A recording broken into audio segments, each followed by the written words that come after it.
평생을 주님 의지하고 주님 인도하심을 따라 살아간다고 하는 것은 참으로 복되고 은혜로운 길인 줄 믿습니다. 그런 은혜가 여러분들이 있기를 주의 이름으로 축복합니다. 오늘은 대강절이 시작하는 첫 주일입니다. 대림절이라고도 하는데 이 대강절은 예수님의 오심을 기다리면서 준비하는 그런 절기입니다. 성탄절 4주 전을 대강절의 시작이 되어집니다. 근데 해마다 달라지는 이유가 뭐냐 하면 대강절을 어떻게 결정하느냐고 하면 11월 30일에서 가장 가까운 주일이 대강정 첫 주일이 되어지는 거예요. 그렇기 때문에 금년 11월 30일은 수요일이 되기 때문에 오늘 27일로 대강절이 시작되게 됩니다. 이 대강절은 교회력의 시작이 돼요. 세상적인 일반 달력은 정월 초하루 1월 1일이 달력의 시작이지만은 교회의 달력, 교회력은 대강절로부터 시작하게 되는 것을 보게 됩니다. 이 절기가 되어지면 교회 색깔이 자색으로 바뀌어요. 예, 지금 후드가 자색으로 바뀌었죠. 이것은 왕 대신 예수님의 권위를 상징하는 모습입니다. 그리고 대강절이 되면 촛불이 4개가 세워져요. 하나, 둘, 셋, 넷. 그리고 첫 주일에 촛불이 켜지고 둘째, 셋째, 4개 다 지나가면 그 다음에 성탄절이 오게 되어집니다. 이 촛불은 빛으로 어두운 세상을 밝히시는 예수님을 상징하게 되는 거예요. 그래서 왜 이 촛불을 켰는가 이럴 때 빛으로 어두운 세상을 밝히시는 예수님의 상징이다. 그렇게 여러분들이 이해하면 됩니다. 그렇기 때문에 대강절은 바로 예수님의 오심을 기다리면서 맞이하기 위해서 준비하는 절기다. 그렇게 여러분들이 믿고 준비하시길 바랍니다. 여러분 누군가를 애타게 기다려본 적이 있어요? 마치 목이 빠질 정도로 간절한 마음으로 기다릴 때 그걸 학수고대한다 그러게 해요. 학이 머리를 쭉 빼고 무엇인가를 기다리는 것처럼 그렇게 간절하게 기다림을 학수고대라고 그렇게 얘기해요. 그러나 우리는 그런 애절한 기다림이 아닐지라도 우리 인생은 어찌 보면 기다림의 연속이에요. 만약 우리 인생에게 기다림이 없다고 한다면 그 인생은 희망을 잃어버린 사람이나 다름이 없다는 얘기예요. 이 하나하나 작은 기다림이 바로 우리의 인생을 지탱해 주고 있기 때문에 그런 거예요. 가만히 보세요. 주부인 아내는 일터에 나간 남편이 돌아오기를 기다리고 또 자녀를 학교에 보낸 어머니는 건강한 모습으로 공부를 잘 마치고 자녀가 돌아오기를 기다리고 또 직장에 있는 직장인들은 월급날을 기다리고 승진할 날을 기다리게 되어지는 거예요. 삶이 고달프고 힘든 사람들은 그런 고달픈 삶이 끝나고 웃고 즐거운 삶을 행복한 삶을 누릴 날이 오기를 기다리고 있는 것을 보게 되어집니다. 그리고 신앙생활을 잘하는 성도들은 주일이 기다려지는 거예요. 목사님이 기다려지고 또 사랑하는 성도들을 만날 것을 기대하면서 주일날을 손꼽아 기다리게 되어집니다. 그렇습니다. 우리 인생의 삶이라고 하는 것은 이렇게 쉼이 없이 기다림의 연속인 것을 보게 되어집니다. 오늘 보는 말씀 12절 말씀 가운데서 보라 내가 속히 오리라고 그렇게 얘기해요. 여러분 속히 오겠다고 하는 이 약속은 이 요한계시록 전체의 주제의 말씀이 되어집니다. 우리가 아는 대로 요한계시록은 이 박해를 받고 있는 소아시아에 있는 성도들에게 쓰여진 편지인 거예요. 고난을 당하고 있는 성도들을 위로하고 그들에게 용기와 희망을 주기 위해서 쓰여진 기록이 바로 요한계시록인 것을 봅니다. 믿음의 주인이시고 온전케 하시는 이인 예수를 바라보면서 그가 다시 오시기를 기다린다고 하는 이 기다림이야말로 박해를 받고 있던 사람들에게서는 큰 위로가 되고, 그리고 그 고난과 박해를 이겨낼 수 있는 능력의 원동력이 되는 줄로 믿습니다. 그리고 오늘 여기 속히 오리라고 하는 이 말씀은 오늘에 와서는 주님을 바라보고 믿는 우리 그리스도인들에게 있어서 재림의 신앙을 다시 일깨워주는 아주 소중한 말씀이기도 한 줄로 믿습니다. 그렇기 때문에 기다림이 없는 신앙은 참된 신앙이라고 얘기할 수가 없게 되는 거예요. 여러분, 왜 그렇습니까? 기다림이 없는 신앙이라고 하는 것은 예수님의 사랑에 대한 그런 사랑의 마음이 없는 사람이고, 예수가 이룰 하나님 나라를 포기한 사람이나 다름없기 때문이다, 그런 거예요.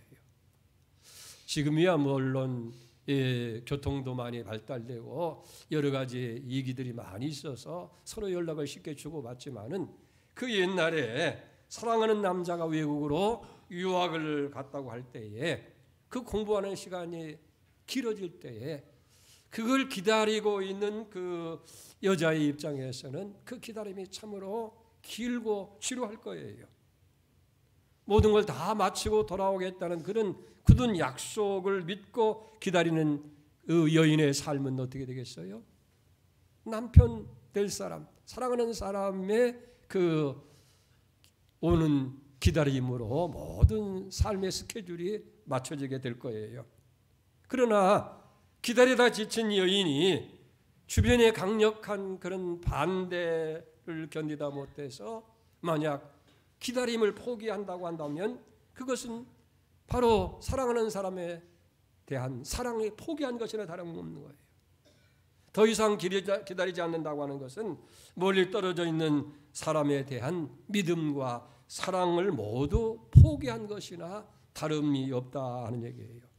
그렇기 때문에 속히 오시겠다고 하는 이 약속의 말씀을 우리가 믿고 기다리지 못한다고 하면 그건 우리의 신앙이 올바른 신앙이라 할 수 없는 거예요. 다시 오신다고 하는 이 재림의 신앙이야말로 모든 신앙의 본질적인 요소라고 할 수 있게 될 줄 믿습니다.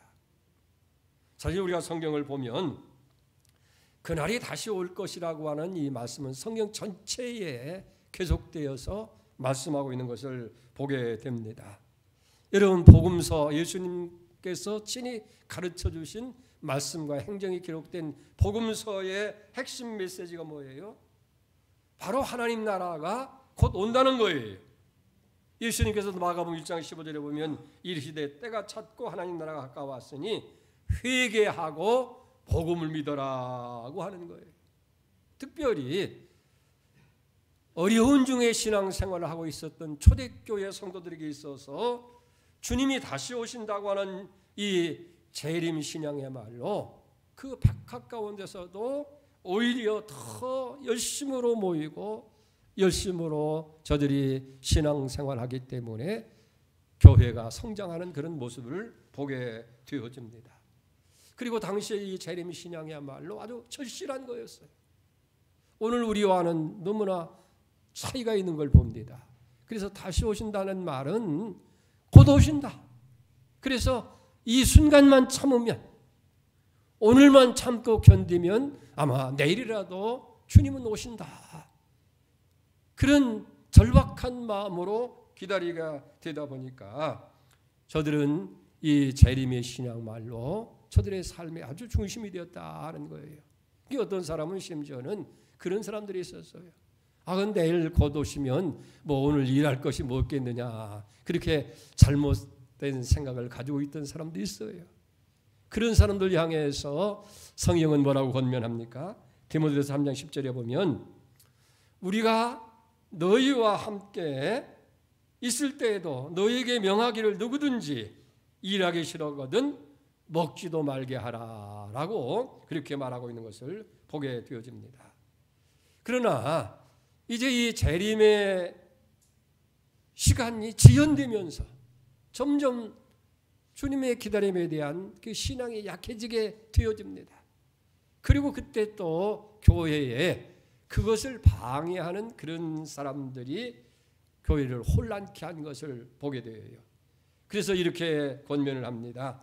베드로후서 3장 3절에 보면 먼저 이것을 알지어다. 말세에 조롱한 자들이 와서 자기의 정욕을 따라 행하며 조롱하여 이르되 주께서 강림하신다는 약속이 어디 있느냐.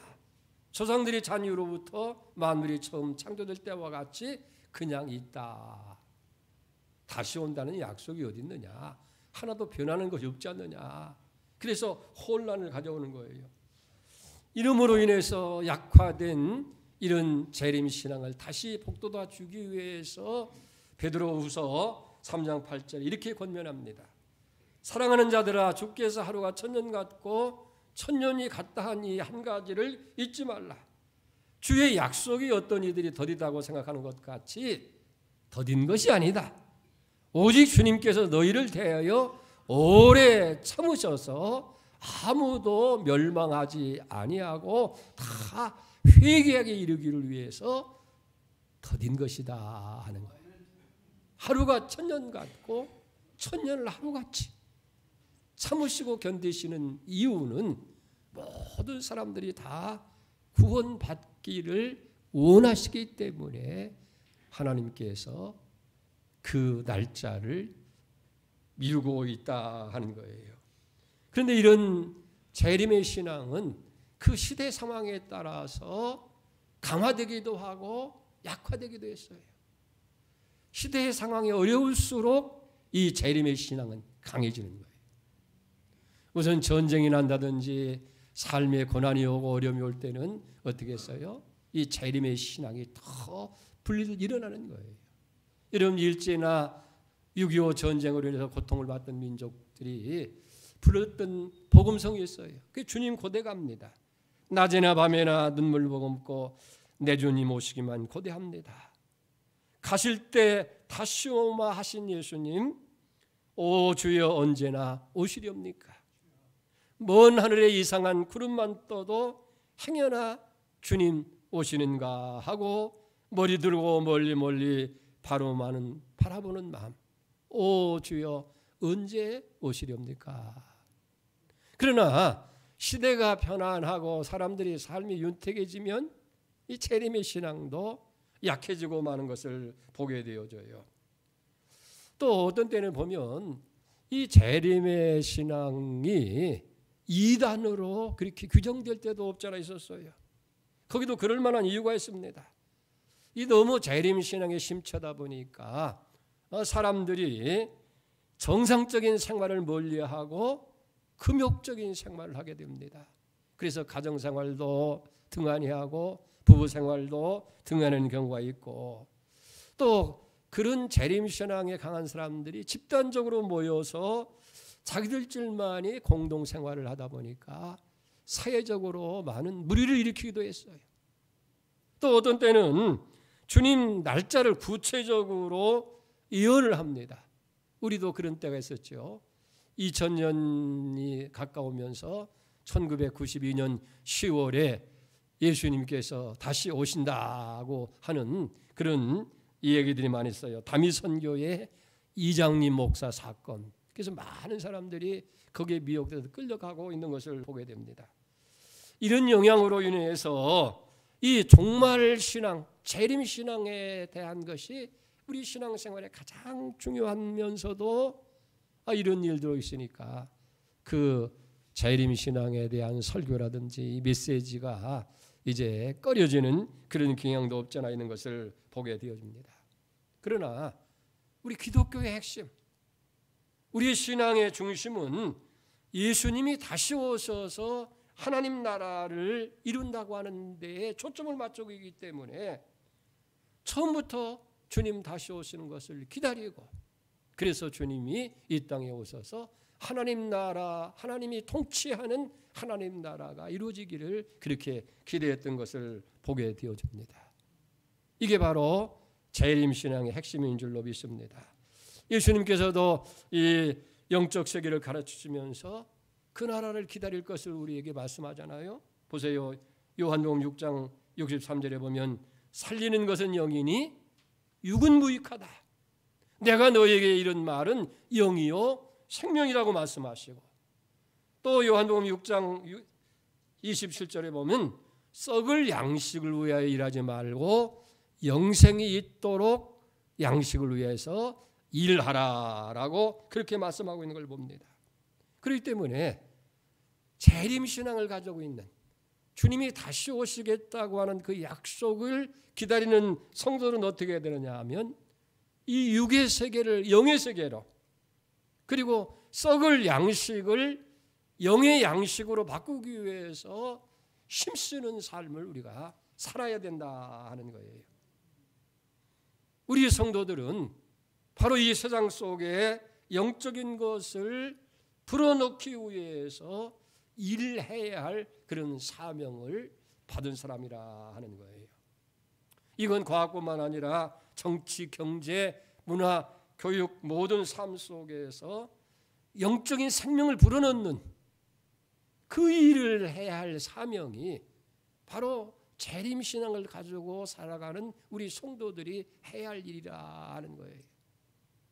다시 말한다고 하면 과학이 하나님 나라를 위해서 봉사하고, 그리고 정치와 경제가 종만 신앙을 가지고 정치하고 기업 활동을 할 수 있도록 우리 믿는 성도들이 그런 세상이 오기를 위해서 기도하고 그 일을 위해서 힘쓰는 그런 삶을 살아야 된다 하는 거예요.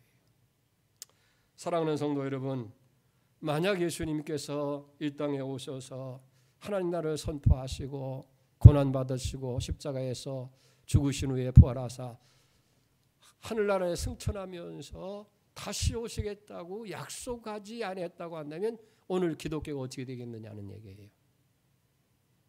다시 말하면 재림신앙이 없는 교회의 모습이 어떠하겠느냐 하는 거예요. 물론 교회가 한때는 크게 성장했을 거예요. 그러나 2000년이라고 하는 긴 역사가 흘러가면서 세상은 날로 발전하고 지식은 자꾸 변하는데, 이렇게 발전하는 것이 이루어졌을 때 교회는 어떻게 되겠어요? 형편없는 집단으로 전락하고 말 것이 아니냐는 거예요. 왜냐고 하면 우리가 진리에 대한 확신을 가질 수 없기 때문에 그런 거예요. 세상의 지식들은 자꾸 시대가 바뀌면서 어제 진리였던 것이 오늘은 전혀 평범한 것으로 그렇게 여길 수밖에 없는 그런 시대를 우리가 살아가는 이 과학 문명 속에서 2000년 전에 선포되어진 그 예수님의 진리가 오늘 시대에 와서 그대로 다 믿을 수 있는 것이 참 진리로 여길 수 있는 것이 되겠느냐는 얘기예요. 좀 더 쉬운 얘기로 얘기한다면 우리가 어린아이일 때는 아주 절대적으로 여기던 것들이 성장하고 지식이 배움이 높아지면서 아무것도 아닌 것처럼 여겨질 때가 많이 있잖아요. 어렸을 때는 아버지가 어떤 분이에요? 절대자예요. 전능한 분이에요. 기다리 아저씨, 기다리요. 그리고 모든 것을 다 해줄 수 있는 슈퍼맨으로 여겼는데 초등학교에 들어가 보고 중학교 들어가고 고등학교 가고 보니까 또 대학을 가고 보니까 아버지가 그렇게 초라하고 보잘것없는 존재로 여길 수밖에 없는 것과 마찬가지라는 얘기예요. 그러나 예수님이 우리에게 하나님 나라를 선포하고 그 진리가 영원한 진리라고 하는 것을 분명히 하시기 위해서 내가 다시 오겠다라고 약속해 주신 줄 믿습니다. 그러니까 예수님께서 선포하신 모든 진리가 어느 시대에만 진리가 아니고 모든 영원한 진리가 되어진다고 하는 사실을 우리에게 분명히 하시기 위해서 예수님은 재림을 약속하신 거예요. 그래서 오늘 요한계시록 22장 13절을 보세요. 나는 알파 오메가요, 처음과 마지막이요, 시작과 마침이다. 그러니까 주님의 진리는 처음도 그리고 끝도 다 같다는 거예요. 처음에도 진리였고 마지막 끝에도 진리라 하는 얘기예요. 중간에 가서 이랬다 저랬다 변하는 진리가 아니라 처음부터 끝까지 변함없는 진리라고 하는 것을 분명히 아시기 위해서 나는 알파와 오메가요 처음과 나중이고 시작과 마침이고 영원한 진리인 것을 선포하고 있는 것을 보게 됩니다. 그런데 보세요. 이 다시 오시겠다고 하는 이 약속은 재림신앙을 결코 우리가 재림신앙은 결코 오늘을 포기하고 내일만을 기다리라는 것이 아니에요. 이 사람들이 잘못된 재림신앙에 빠지는 이유가 뭐예요? 이 재림에 대한 신앙을 바르게 이해하고 있지를 못하는 거예요.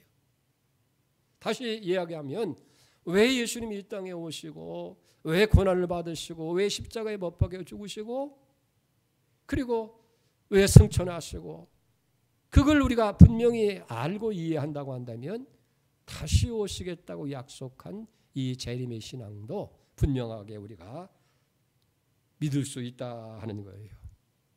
그러면서 여러분 지금도 이 재림의 신앙을 성경은 강조하는 거예요. 오늘도 주님은 내가 속히 오리라고 우리에게 분명히 말씀하고 계신 거예요. 자 보세요. 정치가 우리를 실망시키고 경제가 우리를 허탈하게 만들고 세상이 우리를 불안하게 만들 때에 주님 다시 오시겠다고 하는 약속은 세상 것들로 말미암아서 어두워졌던 우리의 눈을 뜨게 하고 세상의 그런 소식들로 막혔던 우리 길을 열게 되어질 때에 여러분 이 깊어가는 어둠의 역사 속에서 이제 재림의 밝은 아침을 기다리게 하는 하나님의 메시지가 되는 줄 믿습니다. 그래서 하박국 선지자는 절망이 온 땅을 덮을 때에 이렇게 고백하잖아요. 하박국 3장 17절 보세요. 비록 무화과 나무가 무성치 못하며 포도나무에 열매가 없으며 감람나무에 소출이 없으며 밭에 먹을 것이 없으며 우리의 양이 없으며 외양간에 소가 없을지라도 나는 여호와로 말미암아 즐거워하며 나의 구원의 하나님으로 말미암아 기뻐하리라. 그렇습니다. 지금 우리가 살고 있는 이 시대는 모든 것을 잃어버릴 그런 위기를 맞이하고 있는 그런 시대를 살고 있는 거예요. 우리가 어떤 정치나 경제나 또 세상의 어떤 무엇에 대해 기대를 소망을 두고 한다면 우리가 절망할 수밖에 없는데 그러나 오늘 하박국 선지자는 뭐예요? 우리 희망은 그런 무화과 나무와 포도나무와 채소와 같은 것에서 얻어지는 곡식에 많고 적음에 있지 아니하고 이 역사의 처음과 나중에 되시는 하나님께 있음을 분명히 하고 비록 없고 없을지라도 나는 구원의 하나님을 인해서 기뻐하고 그 하나님을 인해서 소망 가운데 산다. 바로 이것이 기다림의 신앙의 핵심이 된다고 말이에요. 우리가 살고 있는 이 시대가 우리를 절망시키고 여러 가지 어둠이 가운데 할지라도 거기에 지심하지 아니하고 주님 다시 오셔서 모든 걸 다 온전하게 회복시킬 것이라고 하는 그 기대를 갖는 것, 이것이 다시 오시겠다고 약속한 것에 대한 재림의 신앙인 줄 믿습니다. 사랑하는 여러분, 주님은 다시 오십니다. 여기 속히 오신다는 것은 빨리 온다는 얘기가 아니고 갑자기 오신다는 거예요. 마치 도적같이 우리에게 온다. 내가 얘기하지 못했을 때 주님께서 오시겠다 하는 거예요. 자, 이제 중요한 결단할 시간입니다. 그렇다고 하면 주님의 다시 오심을 대망하는 우리는 어떻게 신앙생활을 해야 되겠느냐 하는 거예요. 오늘 본문의 말씀에서 세 가지를 얘기하는 거예요. 첫째는 이 두루마리의 책에 예언의 말씀을 지키는 자가 되라고 얘기해요. 7절을 보세요. 보라 내가 속히 오리니 이 두루마리의 예언의 말씀을 지키는 자는 복이 있으리라 하더라. 여기 두루마리의 말씀이라고 하는 것은 요한계시록의 전체의 말씀을 의미하게 되는 거예요. 그러면서 여기 첨부에서 뭐냐면 우리가 지키라고 명령하는 것이 아니라 그걸 지킬 때에 너에게 복이 주어진다고 축복을 약속하는 거예요. 여러분 잘 아는 대로 요한계시록 1장 3절에 그런 말씀이 있잖아요. 이 예언의 말씀을 읽는 자와 듣는 자와 그 가운데 기록한 것을 지키는 자는 복이 있나니 때가 가까움이라. 우리가 재림의 신앙을 가지고 해야 할 첫 번째는 이 예언의 말씀, 하나님 말씀을 지키는 자가 되는데 그 말씀을 지킬 때에 덤으로 주시는 축복이 있다고 말이에요. 그 복이 여기 성경에는 네 가지로 얘기해요. 첫째는 생명나무의 열매를 먹게 해주겠다는 거예요. 계시록 2장 7절입니다. 귀 있는 자는 성령이 교회들에게 하시는 말씀을 들을지어다. 이기는 그에게는 내가 하나님의 낙원에 있는 생명나무의 열매를 주어 먹게 하리라. 두 번째는 만국을 다스리는 권세를 주시겠다는 거예요. 요한계시록 2장 26절에 보니까 이기는 자와 끝까지 내 일을 지키는 그에게 만국을 다스리는 권세를 주리니. 그리고 세 번째는 시험의 때를 면케해 주겠다.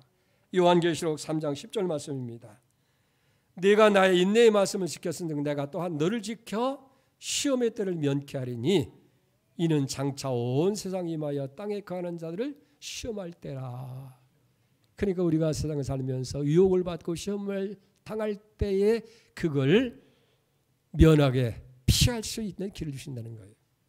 네 번째는 하나님의 영광의 보좌에 함께 앉게 해주시겠다. 요한계시록 3장 21절입니다.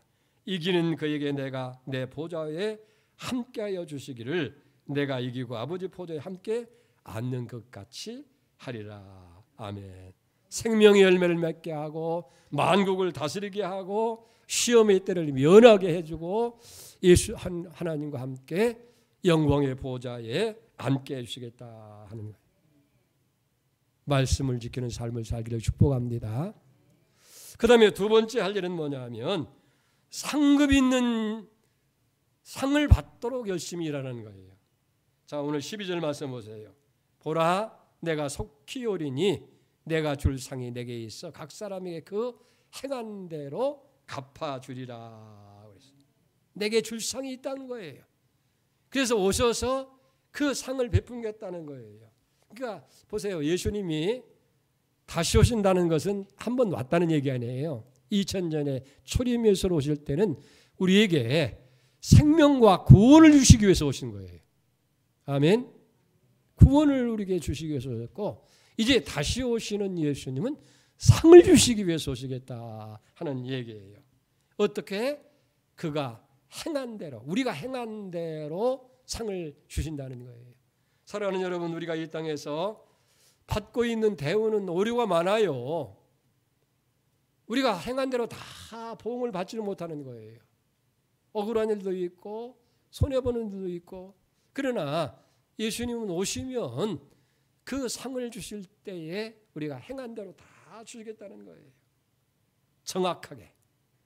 그렇기 때문에 여러분 주님 오셔서 상 주실 때에 상급받도록 일하고 충성하는 여러분 되시기를 주님으로 축복합니다. 마지막으로는 뭐냐면 날마다 회개하는 삶을 살아야 된다는 거예요. 14절 보세요. 자기 두루마리를 빠는 자들은 복이 있으리니 이는 그들이 생명나무에 나가며 문들을 통하여 성에 들어갈 권세를 받으려 함이니 그랬어요.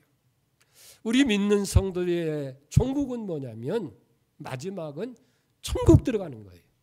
아멘입니까? 우리가 평생도록 살아가는 그 모습이 어디 있습니까? 왜 우리가 예수를 믿어야 되고 왜 열심히 우리가 봉사를 해야 되고 왜 하나님의 말씀을 지켜 행해야 되느냐는 얘기예요. 물론 이 땅에서 상급받는 일이 되지만은 우리의 종국은 천국 가는 거예요. 천국 들어가는 거예요. 자, 그런데 어떤 사람들이 천국을 들어가느냐 하면 날마다 두루마기를 빠는 사람이다라고 그랬어요. 여기 두루마기를 빤다고 하는 건 뭐냐면 예수님을 우리의 주님으로 고백하고 죄를 회개하는 삶을 두루마리를 빤다. 여러분 우리가 천국에 들어갈 때에 의의 세마포를 입어야 돼요. 천국 잔치 비유를 말씀하시면서 다 초청을 받았을 때에 쫓김을 당한 사람이 있어요. 쫓아냅니다. 어떤 사람이었어요? 이복을 입지 않은 사람을 다 쫓아냈어요.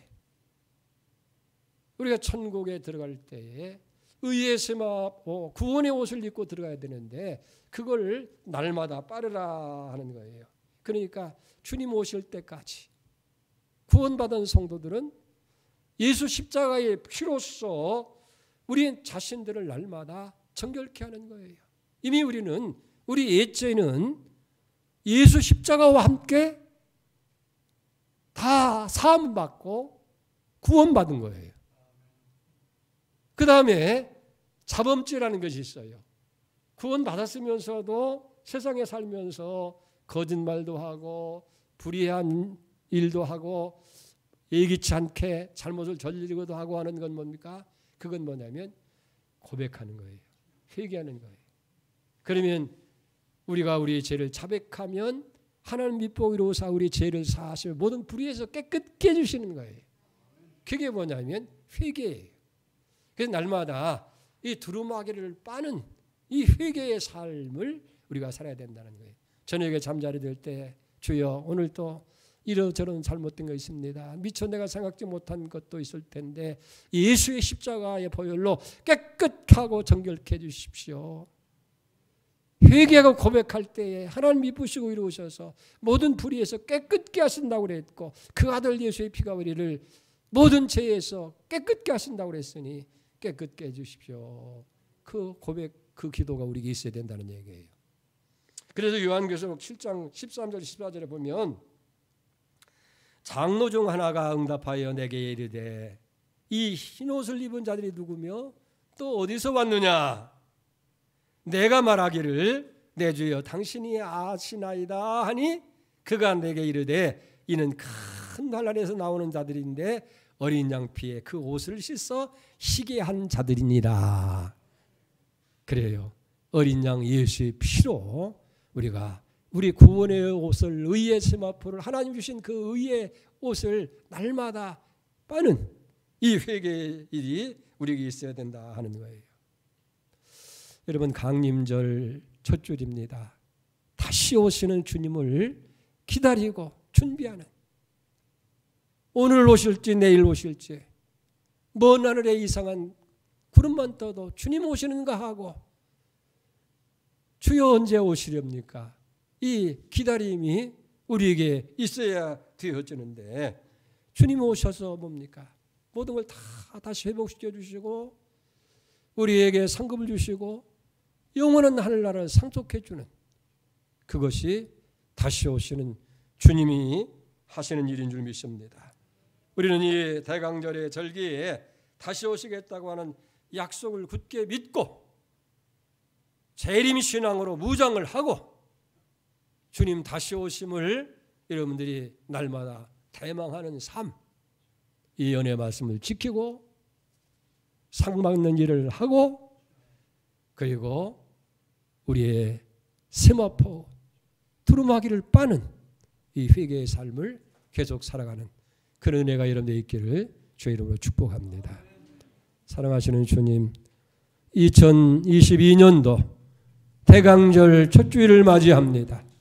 주님 다시 오시마 약속하셨고 우리는 그 약속을 믿고 다시 오시는 주님을 맞이하기 위해서 준비하는 삶을 사는 줄 믿습니다. 비록 세상의 모든 것들이 우리를 실망시키고 우리를 어려움 가운데 있다 할지라도 주님 다시 오셔서 이 모든 걸 다 회복시켜 주시고 우리에게 상급을 주시고 영원한 하늘을 상속받게 하시는 그 기대가 오늘 또 우리의 삶을 우리의 믿음을 만들어 갈 수 있도록 붙들게 하여 주시옵소서.